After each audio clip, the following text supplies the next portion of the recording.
آتے چاند کا، شب یہ صدقہ ہے عرب کے جگمگاتے چاند کا، نام تیرا اے رضا جس نے ہے روشن کر دیا صلی اللہ علیہ۔ خیر مذاق ہم کرتے ہیں، اڑاتے ہیں، پھبتیاں کستے ہیں، شغل کرتے ہیں ہم بوڑھوں کا، بیماروں کا، کمزوروں کا، بالخصوص غریبوں کا۔ قبیلہ بنو تمیم ایک قبیلہ تھا عرب کا، اس قبیلے کے لوگوں نے اسلام کی تعریف سنی۔ اس آیت کا شان نزول عرض کر رہا ہوں۔ قبیلے کے لوگوں نے تعریف سنی اسلام کی کہ بڑے پیارے لوگ حضور نے تیار کیے ہیں، نبی کریم صلی اللہ علیہ وسلم نے بڑے حسین لوگ، حسین جماعت تیار کیا۔ تو وہ لوگ آئے نبی کریم علیہ السلام کی بارگاہ میں، اور جب ان حسین لوگوں کے چہروں پہ نظر پڑی تو حضرت بلال حبشی بیٹھے تھے، حضرت صہیب رومی بیٹھے تھے، حضرت عمار بن یاسر تھے، حضرت سلمان فارسی تھے۔ ان لوگوں کو دیکھا تو وہ لوگ کہنے لگے اچھا یہ والے لوگ، یہ کمزور کمزور لوگ، غریب غریب لوگ اسلام نے تیار کیے ہیں۔ اللہ نے قرآن کی آیت نازل فرمایا یا ایھا الذین آمنوا لا یسخر قوم من قوم، اے ایمان والو کوئی قوم کسی قوم کا مذاق نہ اڑائے، عسیٰ ان یکونوا خیر منہم، تم انہیں کہہ رہے ہو کہ یہ ہم سے چھوٹے ہیں، تم نے تجوریوں میں پڑا مال دیکھا ہے اور رب نے ان کے سینوں میں پڑا ایمان دیکھا ہے۔ فرمایا تم نے اپنے نام کے ساتھ لگی ہوئی اونچی برادری کا رنگ دیکھا ہے، اور رب کریم نے ان کے چہروں پر اپنے نبی کی سنت کا انداز دیکھا ہے صلی اللہ علیہ۔ کسی کا مذاق نہ اڑا، کبھی بھی کسی کا ٹھٹھا نہ کر۔ میرے رسول کریم صلی اللہ تعالی علیہ وسلم کے صحابہ کے بارے میں بات کی تو اللہ نے قرآن مجید نازل فرما دیا، فرمایا تمہیں اجازت ہی نہیں، تم بات کر ہی نہیں سکتے، ہو سکتا ہے یہ تم سے اچھا مذاق لوگ اڑاتے اسی بات کا ہے جو بات کسی میں ہوتی ہے، جو بات کسی شخص میں ہوتی، بھئی ہے اس میں بات۔ حضرت مولا علی شیر خدا کرم اللہ تعالی وجہ الکریم، ایک شخص بار بار آپ کو مذاق کرتا، آپ اس کو منع کرتے، کہتے نہ ایسا کر۔ داڑھی کسی کی گھنی ہو تو یہ بھی اللہ کی نعمت ہے، اور گھنی نہ ہو تو پھر بھی۔ اب حضرت عمر فاروق کی داڑھی گھنی نہیں تھی، تھوڑے سے بال ادھر تھے، تھوڑے سے ادھر تھے، تھوڑے۔ حضرت علی کی بڑی گھنی تھی، وہ کہنے لگا علی بڑے گھنے بال ہیں تیرے، تو حضرت علی فرمانے لگے جواب مجھے بڑے آتے ہیں پر میں دینا نہیں چاہتا، تو نے مذاق مجھے بڑی دفعہ کر لیا، میں نے سہ لیا ہے، لیکن تجھے یہ بات کرنی اللہ کی عطا ہے، جس کو جو چاہا اس نے۔ وہ دو چار دن کے بعد پھر ملا تو کہنے لگا علی منہ کیسے دھوتے ہو، اس نے بنے گھنے بال ہیں کیسے دھوتے ہو؟ تو حضرت علی کہنے لگے اس کے بال تھوڑے تھوڑے تھے، مولا علی ہے نا اٹ سٹ تے پکھڑا کوار گندل، اسی اور بھی بوٹیاں جاننے ہیں باتیں۔ تو مولا علی شیر خدا کا رنگ، کہنے لگے بھائی میری غلطی نہیں بھائی، میری غلطی نہیں، اب تیرے بال تھوڑے ہیں میرے زیادہ ہیں، جیسی زمین ہوتی ہے فصل بھی تو ویسی ہوتی ہے نا، جیسی زمین ہوتی ہے فصل بھی، زمین زرخیز ہو تو فصل، اب تیری زمین ہی بنجر ہے تو میں ادھر کیا کروں؟ کہنے لگا اس دفعہ معافی دے دے، آئندہ بات نہیں کرتا۔ فرمانے لگے باتیں مجھے آتی ہیں، تو میرا مذاق اڑاتا ہے، کئی دفعہ تجھے سمجھایا ہے کہ تجھے یہ لفظ ادا نہیں، جب جواب دیا تو پھر اس کے بعد آتے ہیں لوگوں کو جواب۔ اگر کوئی تیرا حیا کرتا ہے تجھے جواب نہیں دیتا، اس کا معنی یہ تو نہیں کہ سامنے والے کی زبان ہی بند ہے، اس کا یہ تھوڑا مطلب ہے ہم مذاق اڑاتے جاتے ہیں، تنقید کرتے جاتے ہیں، اور اس اتنی بے حسی ہے، اتنی بے حسی۔ ایک آدمی کو روڈ پہ مرغی پڑ گئی ہے تو بیچارہ بے حالی کے عالم میں اپنے بازو پھیلا رہا ہے، زمین پہ ٹانگیں مار رہا ہے، اس کو اٹھاتا کوئی نہیں، اس کی ویڈیو بنا کے فیس بک پہ دے رہے ہیں۔ وہ ڈرو اللہ سے، مذاق بنایا جا رہا ہے، رسوا۔ چند دن پہلے میں آ رہا تھا روڈ سے تو ایک گدھا گاڑی گر گئی، اتنے اٹھانے والے نہیں تھے گدھے کو جتنے ویڈیو بنانے والے تھے، جتنے وہ ویڈیو بنانے والے تھے۔ اللہ سے ڈرنا چاہیے ہمیں۔ ہم ہر بات کا مذاق اور مذاق اڑانا شروع کر دیا ہم نے، کسی کو گورا کہہ کے، کسی کو کالا کہہ کے، کسی کی ناک لمبی ہے تو یہ لفظ ادا کر کے۔ میرے دوست کوئی شخص بھی اپنی مرضی سے نہیں بنا، جو بھی بنا اللہ کی مرضی سے بنا ہے۔ تو جو اعتراض کرتا ہے تو گویا اللہ کی مرضی پر اعتراض کر رہا ہے، خدا کی منشا پر اعتراض کر رہا ہے۔ میرے رسول کریم صلی اللہ تعالی علیہ وسلم نے اس مذاق اڑانے کو اتنا ناپسند فرمایا، اتنا ناپسند فرمایا۔ ابو جال کے بیٹے اکرمہ رضی اللہ تعالی، حضرت اکرمہ مسلمان ہو گئے تھے، اور اتنے خوبصورت مسلمان تھے کہ کلمہ پڑھا تو سردار تھے مکے کے، لیکن کہتے ہیں یا رسول اللہ میرا مکے میں دل نہیں لگتا، مجھے مدینے آنے کی اجازت دے دے. کریم محبوب نے فرمایا تجھے اجازت, آ جا. اکرمہ آ گئے مدینے. ابو جہل بڑا مشہور آدمی تھا, اگرچہ اس کا نام بدنام جو ہوں گے تو کیا نام نہ ہوگا, بدنامی میں نام تھا لیکن نام تو بڑا تھا نا. تو کہتے یہ کون ہے, مدینے کے باسی پوچھتے یہ کون ہے. اب وہ لوگ بتاتے ہی کرما. کون ہی کرما؟ کہتے ابو جہل کا بیٹا. جب ابو جہل کا بیٹا کہتے تو جس آدمی کا نام لیا جاتا ہے نا اس کا تصور بھی آتا ہے انسان کے ذہن میں. اچھے آدمی کا نام لیں تو اس کا تصور بھی ذہن میں آئے گا, برے آدمی کا نام لیں گے تو خاکہ اس کا بھی بنے گا. جب ابو جہل کا نام لیتے تو خاکہ بنتا ذہنوں میں, اچھا ابو جہل کا بیٹا ہے, اچھا اچھا اچھا.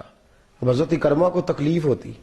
ابو جہل پکا کافر تھا کہ کچا تھا, چھوٹا دشمن تھا کہ بڑا تھا, اس کے بے ایمان ہونے میں کوئی شک تو نہیں نا. لیکن رسول کریم صلی اللہ علیہ وسلم کے اس غلام کو لوگ جب یہ تعارف کراتے نا کہ ابو جہل کا بیٹا, ابو جہل کا, بھائی تھا بھی ابو جہل کا بیٹا, بات بھی جھوٹی بات بھی سچی ہے, لیکن لوگ ہنستے ٹھٹھا کرتے. میرے رسول کریم صلی اللہ علیہ وسلم کی خدمت میں جناب کرما نے عرض کی, یا رسول اللہ صلی اللہ علیہ وسلم, اگر ابو جہل میرا باپ ہے تو میری کیا غلطی ہے؟ اگر میں اس کے گھر میں پیدا ہوا ہوں تو حضور میری کیا خطا ہے؟ یا رسول اللہ, لوگ مجھے میرا مذاق اڑاتے ہیں, ٹھٹھا کرتے ہیں. میرے نبی منبر پہ بیٹھے اور جمعے کا خطبہ دیا. سید عالم صلی اللہ علیہ وسلم نے فرمایا کیا ہو گیا لوگوں کو, مردوں کا نام لے لے کے زندوں کو تکلیف دیتے ہو؟ فرمایا کوئی اسے ابو جہل کا بیٹا کہہ کے نہ پکارے. ابو جہل کا بیٹا فلاں قبیلے کا آدمی ہونا وہ کل کی بات تھی, آج کی بات کرو. حضور آج کی بات کیا ہے؟ فرمایا آج کی بات یہ ہے کہ وہ خدا کا بندہ ہے اور محمد مصطفیٰ کا امتی ہے صلی اللہ. ہمارے ایک دوست ایک دفعہ ٹیچر مجھے کہنے لگے, میرا ایک دوست ٹیچر تھا تو یرانے میں بات چال نکلی. وہ مجھے کہتا آرام سے بیٹھ, تجھے پتا نہیں میں سید زادہ ہوں. سید کی عزت کرنا ایمان کی علامت ہے, سید کی عزت کرنا. بولیے بولیے. تو شغل کی بات انہوں نے محبت کی بات سنائی. کہنے لگے تجھے پتا ہے میں سید کا بیٹا ہوں؟ تو کہنے لگے میرے بھی دل میں بات آ گئی. میں کہا تینوں نہیں پتا میں نبی دا پتر ہوں؟ تو کہتے جناب آپ کون سے نبی کے بیٹے ہیں؟ کہنے لگے تمہیں پتا نہیں حضرت آدم نبی تھے تو میں ان کا بیٹا نہیں, تو تمہیں کس نے اجازت دی ہے؟ تم اگر سید کے بیٹے ہو تو میں. بھائی دیکھیں نا, آپ کو ایک شخص ہے وہ شان والا ہے, اس کی شان کو تسلیم کرنے میں اعتراض, لیکن اس کو نہیں اجازت ہے کہ وہ آ کے کہے کہ بھائی فلاں میرے سے چھوٹا چھوٹا ہے. اعلیٰ حضرت فاضل بریلوی رحمت اللہ علیہ کے سامنے ایک شخص نے نعت پڑھی. اس نے کہا شان نے حضور کی شان میں, کہنے لگا شان یوسف جو دبی تو وہ بھی اسی در پہ دبی. تو اعلیٰ حضرت فرمانے لگے ایسے نہ بول, نبی پاک کسی کو دبانے نہیں آئے. تو حضور کیا پڑھوں؟ تو فرمانے لگے کہ شان یوسف جو بڑی وہ بھی اسی در سے بڑی, شان یوسف جو بڑی وہ بھی, یہ والے لفظ بول. حضور کسی کو گھٹانے نہیں آئے. فرمایا یہ تو کہتے رہو ہمارے نبی کی شان سب سے زیادہ ہے, ہمارے نبی کا مقام سب سے زیادہ ہے, یہ کہنے کی اجازت نہیں کہ فلاں کا مقام چھوٹا ہے. یہ لفظ بولنے کی اجازت. دیکھیے نا اعلیٰ حضرت فاضل بریلوی فرماتے ہیں کہیں پنچایت لگ جائے, کہیں عدالت قائم ہو جائے, باپ بیٹے کا مقدمہ آ جائے, بیٹا سچا ہو باپ جھوٹا ہو, تو اعلیٰ حضرت فرماتے ہیں یہ تو کہتے رہو کہ بیٹا سچا ہے, لیکن ایک دفعہ بھی اپنے منہ سے یہ نہ کہنا کہ باپ جھوٹا ہے, اس لیے کہ جو باپ ہوتا ہے اس کے لیے یہ لفظ بولنے درست. یہ تمہیں اجازت ہے کہنے کی نہیں بیٹا جو بات کر رہا ہے وہ بات صحیح ہے, لیکن والد کے بارے میں یہ جملے کوئی بھی سرپنچ, کوئی بھی جج, کوئی بھی قاضی یہ لفظ نہ ادا کرے کہ باپ جھوٹا ہے. لفظوں کا فرق ہے نا. ہم مذاق اڑاتے ہیں, ہم لوگوں کا ٹھٹھا کرتے ہیں, ہم کسی شخص کی جو ہے وہ شکل دیکھ کے, کسی کی بات سن کے, کوئی بیچارہ توتلی زبان والا ہے تو اس کو تھتھا بھی کہا جا سکتا ہے, لیکن یہ بھی تو کہا جا سکتا ہے نا اس کی بولی حضرت بلال جیسی ہے. لفظوں کا ہی فرق ہے نا. آپ اس کو عزت بھی دے سکتے ہیں اور اس شخص کی توہین بھی کر سکتے ہیں, لیکن عزت والے معاملے میں آئے. کوئی قوم کسی قوم کا مذاق نہ اڑائے. رسول کریم صلی اللہ علیہ وسلم کی حدیث ہے, سو تو نہیں گئے آپ لوگ. حضور نے فرمایا قیامت کا دن ہوگا تو جو دنیا میں مذاق اڑانے, اور مذاق سے نفرت پیدا ہوتی ہے, یاد رکھیے گا, مذاق سے کبھی محبت نہیں بڑھتی, مذاق سے نفرت ہے. تھوڑی دیر کے لیے تو وہ بات برداشت ہوتی ہے جب آپ اس کی, اور پھر ہم مذاق بھی لایانی باتوں پہ, ایک آدمی کی نظر کمزور ہے تو لوگ مذاق کرتے ہیں, اور یہ نظر آ رہا ہی اللہ سے ڈر یار. اس نے بیچارہ وہ اس کا دل کرتا ہے کہ وہ ایسا ہو جائے. ایک آدمی پیدائشی طور پہ ٹانگ سے معذور ہے تو آپ اس کے لیے کیا جملہ استعمال کر رہے ہیں؟ اللہ تبارک و تعالیٰ سے ڈرنا چاہیے نا, خیال کرنا چاہیے. نبی پاک صلی اللہ علیہ وسلم نے فرمایا جو دنیا میں لوگوں کا مذاق اڑاتے رہے, ٹھٹھا کرتے رہے, قیامت کے دن جب وہ جنت میں جائیں گے تو رب ان کے لیے جنت کا دروازہ کھول دے گا. صحابہ کہتے ہیں ہمارے کان کھڑے ہو کے حضور وہ مذاق کرتے تو دروازہ کھول جائے گا. میرے محبوب پاک سب کہیے صلی اللہ علیہ وسلم, سید عالم صلی اللہ علیہ وسلم فرماتے ہیں دروازہ کھول جائے گا, اور جب وہ جنت میں جانے لگیں گے تو جو جنت کا فرشتہ ہوگا وہ دروازہ بند کر دے گا. وہ کہیں گے دوسرا کھلا ہوا ہے وہاں سے جاتے ہیں. توجہ ہے نا میری بات پر؟ جب دوسرے دروازے سے جانے لگیں گے, داخل ہونے لگیں گے تو دروازہ فرشتہ بند کر دے گا. تیسرے دروازے سے داخل ہونے لگیں گے, اندر پہنچ گئے, بھاگنے لگے تو دروازہ. آپ مجھے بتائیے کتنی مایوسی ہوتی ہے اس شخص کو, کتنا وہ پر. اور قیامت کا وہ دن جب للہ الواحد القہار, ڈر لگ رہا ہے کہیں رب جہنم کا فیصلہ نہ کر دے. فرمایا 8 دروازے جنت کے کھولے گئے ان کے لیے, اور ہر دفعہ دروازے تک آنے کا موقع دیا گیا, لیکن جب وہ قریب آئے تو ہر دفعہ دروازہ بند کر دیا گیا. میرے محبوب کریم صلی اللہ علیہ وسلم فرماتے ہیں وہ فرشتوں سے کہتے ہیں یہ ہمارے ساتھ کیا ہوا؟ تو کہا تمہارے ساتھ آج وہی کیا گیا ہے جو دنیا میں تم اللہ کے بندوں کے ساتھ کرتے تھے. تم لوگوں سے مذاق کرتے تھے, ٹھٹھا کرتے تھے, تم توہین آمیز لہجہ اختیار کرتے تھے. آج فرمایا وہ مایوس ہو کے تڑپیں گے, روئیں گے, لیکن ان کے لیے دوبارہ جنت کا دروازہ. ہم مذاق کرتے ہیں, لوگوں کا ٹھٹھا اڑاتے ہیں, ہم توہین کرتے ہیں, معاذ اللہ, برے جملے بولتے ہیں لوگوں کے بارے میں, سخت سست کہتے ہیں وہ تیرا باپ ایسا تھا ہمیں پتہ ہے. ایک آدمی حج پہ جانے لگا ہے, اللہ نے اس کو موقع دیا وہ حج پہ. او ہو کل تک تو یہ تھا, آج کعبے جا رہا ہے. بھئی کل تک بہت سارے لوگ بت خانے میں تھے, اللہ کے محبوب نے کلمہ پڑھایا تو وہ کعبے میں کھڑے ہو گئے. اب لوگ کیا کہیں گے کہ ادھر کیوں جا رہے ہو؟ تجھے کس نے اجازت دی ہے کسی کی ٹو کرنے کی؟ تجھے کس نے؟ میرے رسول کریم صلی اللہ علیہ وسلم نے فرمایا لوگوں کے عیب نہ تلاش کر ورنہ اللہ تجھے رسوا کر دے گا. اور فرمایا تو لوگوں کی سرے عام باتیں کرے گا تو لوگوں کو رسوا کرے گا. تو 7 پردوں کے اندر بھی بیٹھا ہوا تو رب اپنے عدل کی وجہ سے تجھے وہاں بیٹھے بیٹھے رسوا کر دے گا. خبردار کسی کا مذاق نہ اڑا, کسی کے بارے میں کچا جملہ نہ بول, کسی شخص کی توہین نہ کر, کسی کی برادری پر, کسی کی ذات پر, کسی کے پیشے پر, کسی کے علاقے پر, کسی کے کام پر تو تنقید نہ کر. ایک آرٹیکل میں پڑھ رہا تھا بہت بڑے جاگیردار کا, سندھ کے رہنے والے کا. وہ کہتا میرے اندر بڑا تکبر تھا, لیکن جب میں یورپ سے ہو کے آیا تو میرا وہ سارا تکبر خاک میں مل گیا. کہا وہ کیسے؟ کہنے لگا یہاں میں چودھری تھا, وہاں مجھے کسی کے برتن دھونے پڑ گئے, وہاں مجھے کسی کی گاڑی صاف کرنی پڑ گئی تو مجھے سمجھ آئی کہ یار نہیں, یہ تو توفیق ہے اللہ کی, وہ جس کو چاہے جو چاہے بنا دے, جس کو چاہے جتنا چاہے مال عطا کر دے. وارث شاہ مان کری نہ وارثاں دا, رب بے وارثہ کر کے مار دائی. کہ یہ تو اس کی بے نیازی ہے. تو میں وہاں گیا تو سمجھ گیا. عزیز یاد رکھ, خیال کر اس بات کا, مذاق میرے نبی پاک صلی اللہ علیہ وسلم کی زوجہ حضرت صفیہ رضی اللہ تعالی عنہا, حضرت صفیہ رضی اللہ تعالی عنہ حضور کی بارگاہ میں آئیں, کہتی ہیں یا رسول اللہ صلی اللہ علیہ وسلم مجھے کچھ بیویاں کہتی ہیں تو بڑی تبلیغیں کرتی ہے, ام المومنین ہے, اور تیرا سارا علاقہ تو یہودیوں کا ہے. یہ حضرت ہارون علیہ السلام کی نسل میں سے تھی, سارے یہودی ہیں تیرے خاندان والے, اور تو تبلیغ کرتی ہے. یا رسول اللہ صلی اللہ علیہ وسلم مجھے انہوں نے تانا دیا ہے کہ سارے یہودی ہیں, تو تبلیغیں کرتی ہے. توجہ, تو میرے حبیب کریم سے رو کے کہا. حضور نے فرمایا تو روتی کیوں ہے؟ تجھے انہیں کہنا چاہیے تھا کہ میں تو ہارون علیہ السلام کی بیٹی ہوں. تجھے کہنا چاہیے تھا میرا یہودیوں سے کیا تعلق, میں تو ہارون کی بیٹی ہوں, جناب موسیٰ علیہ السلام کی بھتیجی ہوں. اور کہنا چاہیے تھا میں تو محمد عربی کی زوجہ ہوں صلی اللہ علیہ.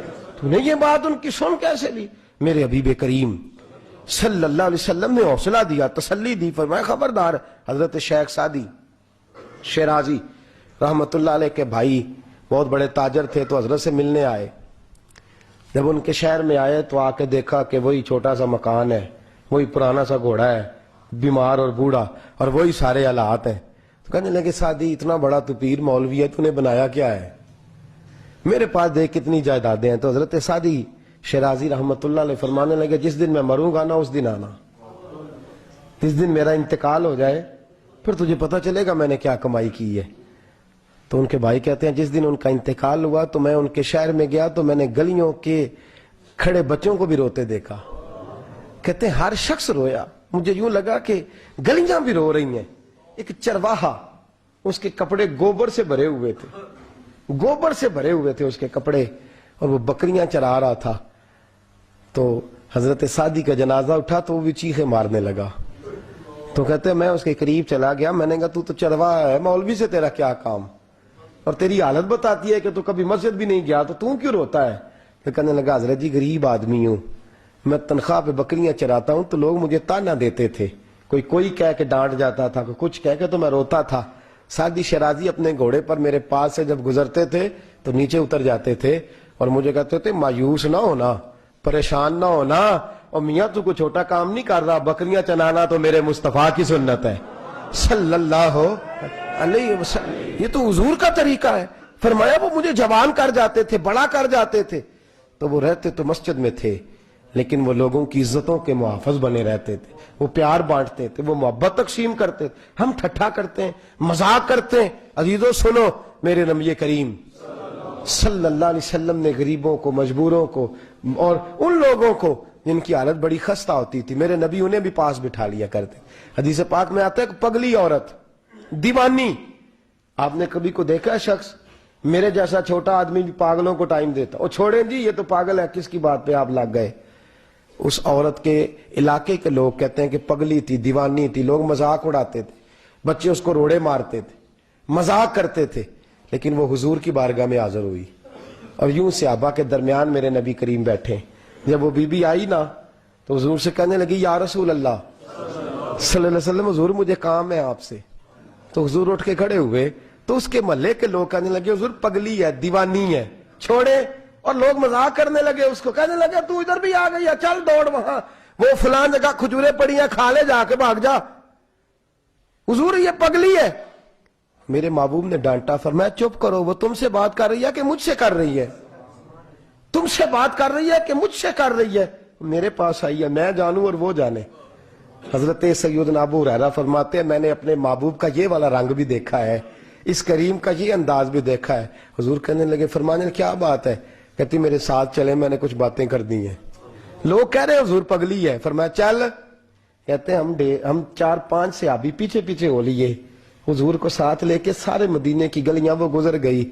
محبوبہ تیرے انداز پہ قربان جائیں۔ کہتے ہیں باہر صحرا میں میرے کریم کو لے گئی اور لے جا کے حضور سے کہنے لگی آپ میری بیٹھ کے بات سنیں۔ کہتے ہیں عرش پہ خدا کے پاس بیٹھ کے باتیں کرنے والا کریم اپنی طامت سمیٹ کے تو اس دیوانی عورت کے سامنے ریت پہ بیٹھ گیا۔ کہتے ہیں وہ جو لفظ پوچھتی پگلوں جیسی باتیں کرتی، جو جملے بولتی، اللہ کے حبیب نہ اس کی غربت دیکھتے نہ اس کی عقل دیکھتے۔ لوگ جس کو پتھر اور روڑے مار کے مذاق اڑاتے ہیں، آمینہ کا عزت والا بیٹا، حضرت عبداللہ کا شان والا لخت جگر، اللہ کا لاڈلا نبی، وہاں ان کی بات سنتے جی جی کرتے۔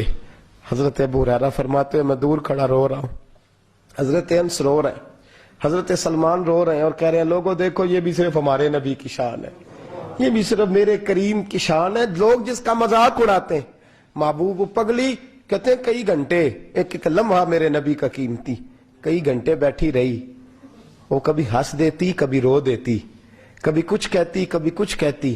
واہ محبوبہ تیرے انداز، حضور ہر بات سنتے۔ حضرت ابو ہریرہ کہتے ہیں وہ جب اٹھ کے جانے لگی تو میرے کریم رسول نے پھر سے اسے بلایا اور فرمایا لوگوں کا کبھی بھی خیال نہ کرنا، تیرا جب دل کرے تو آ جانا۔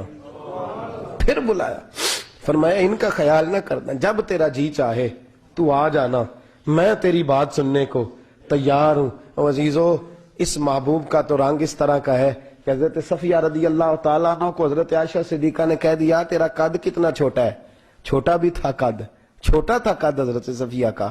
حضرت عائشہ کہتی ہیں میں نے کوئی ایسے نہیں کہا، میں نے ویسے ہی ضمناً کہہ دیا۔ تو محبوب نے فرمایا عائشہ تیری جیسی شخصیت کے منہ سے ایسا جملہ نہیں نکلنا چاہیے تھا، تو نے پتا ہے کتنے سخت؟ یا رسول اللہ میں نے تو قد چھوٹا ہے تو کہا ہے. حبیب نے فرمایا تو نے کیوں اس کو ایسا کہا ہے؟ یا رسول اللہ کیا ہوا؟ فرمایا تو نے اتنا سخت جملہ بولا ہے, تو نے اتنی سخت بات کی ہے, اتنی کڑوی بات کی ہے کہ اگر میں تیری بات کو میٹھے کنویں میں ڈالوں تو وہ کھارا ہو جائے گا. اتنے سخت تو نے جملے بول دیے. اس بیچاری نے خود قد گھڑا ہے, خود بنایا ہے. نہ کسی کے حال پہ طنز کر, نہ کسی کے غم کا مذاق اڑا. وہ جسے چاہے جیسا نواز دیں, وہ جسے چاہے جیسا نواز دیں. یہ مزاج لطف رسول ہے. اور کوئی آیا لے کے چلا گیا, کوئی عمر بھر بھی نہ پا سکا. میرے مولا تجھ سے گلا نہیں, یہ تو اپنا اپنا نصیب ہے. میرے عزیزوں, روایتیں بڑی ہیں اس عنوان پر, لیکن اس سے بڑی شاید بات آپ کو اس عنوان پر دوبارہ نہ ملے. ابو لہب کی بیٹی نے کلمہ پڑھ لیا. میرے محبوب کا یہ انداز بھی کمال ہے کہ جنہوں نے ساری زندگی نہیں مانا ان کے سارے گھر نے مانا ہے. ابو لہب کی بیٹی نے کلمہ پڑھا. سورۃ لہب پڑھنے سے ثواب ہوتا ہے کہ نہیں؟ کسی مائی کے لال کی طاقت ہے کسی چھوٹے مسلمان کو بھی روکے کہ تو نے فلانی سورت نہیں پڑھنی؟ ہے طاقت کسی میں؟ کوئی کسی کو قرآن پڑھنے سے منع کر سکتا؟ اور یہ تو پاکستان اسلامی ملک ہے نا, کفرستان میں بھی شاید کوئی نہ منع کر سکتا ہو. لیکن لوگ کیا کرتے؟ ابو لہب کی بیٹی گزرتی تو لوگ سورۃ لہب کی تلاوت کرتے. واہ کریمہ تیرے انداز. میرے حبیب کی بارگاہ میں آ کے روئی, کہنے لگی سونیا وہ کافر تھا یا مسلم, میرا تو باپ تھا نا. حضور وہ اچھا تھا نا برا, میں تو بیٹی ہوں نا. حضور لوگ سورۃ لہب مجھے دیکھ دیکھ کے بیبیاں پڑھتی ہیں, اور میری جو میرے سے اختلاف رکھنے والی عورتیں ہیں وہ کہتی ہیں تو چل چپ کر, تو آ کے انگارے کی بیٹی ہے. دوستو ہم تانا دیتے ہیں, پتہ ہے تین جڑا تیرے بھراواں نے دے کے بھیجیا ہے وہ بھائی بھرا انہیں جوگے ہوندے اس تو تانا دیتا اس کو, تو اسے تانا دیتا. ہمیں پتہ ہے تیرے باپ نے جو تجھے دے کے بھیجا ہے, بیٹی کا باپ تو پہلے بڑا کمزور ہوتا ہے, وہ اس قابل ہوتا تو اسے تانا دیتا. تو اتنے سخت بھائی کوئی بات ہوتی ہے تو کوئی کرتا ہے نا. میرے رسول کریم صلی اللہ علیہ وسلم کی بارگاہ میں وہ کھڑی رو رہی ہیں, کہتی ہیں یا رسول اللہ وہ اگر میرا باپ ہے تو میری کیا غلطی ہے؟ لوگ مجھے دیکھ سورۃ لہب پڑھتے ہیں, میں تڑپ جاتی ہوں. محبوبہ تو رحمت اللہ, معاملہ قرآن کا ہے, میں کسی کو روک بھی نہیں سکتی, پر میرا تو والد ہے نا. واہ, میرے محبوب ممبر پہ بیٹھے, خطبہ جمعہ دیا اور فرمایا ہر شخص کو قرآن پڑھنے کی اجازت ہے, پر ابو لہب کی بیٹی آئے تو میں اجازت نہیں دیتا کہ کوئی سورۃ لہب کی تلاوت کرے. اجازت نہیں, روک دو, کوئی قرآن پڑھ کے بھی اسے مذاق نہ کرے. یا رسول اللہ قرآن نہ پڑھے؟ فرمایا قرآن کا معاملہ نہیں ہے, ایک شخص کی عزت کا معاملہ ہے. تمہیں قرآن یا ایھا الذین آمنوا لا یسخر قوم من قوم, کسی پہ ٹھٹھا نہ کر, کسی کا مذاق نہ اڑا. اللہ کریم کی لاٹھی بے آواز ہے, کہیں تیرے پہ برس نہ جائے. خبردار, کوئی بڑی برادری میں پیدا ہوا ہے تو اس نے اللہ کو پیسے نہیں جمع کرائے تھے معاذ اللہ کہ مجھے ان کے گھر میں پیدا کرنا. کسی کو اللہ نے دولت دے دیا تو اس نے معاذ اللہ تعالیٰ کوئی لمبے سجدے نہیں کیے تھے کہ اس کے پاس پیسے آ گئے. کسی کا رنگ گورا ہے تو اس نے کوئی مشقت نہیں کی بڑا عرصہ کہ اس کا رنگ, یہ تو نعمتیں ہیں. خدا نے جس کو چاہا, جس انداز میں چاہا اس نے پیدا کر دیا. خدا را لا یسخر قوم من قوم, کوئی قوم کسی قوم کا مذاق نہ اڑائے, کسی کو چھوٹا نہ جان, کسی کو حقیر نہ جان. پیار کر, محبت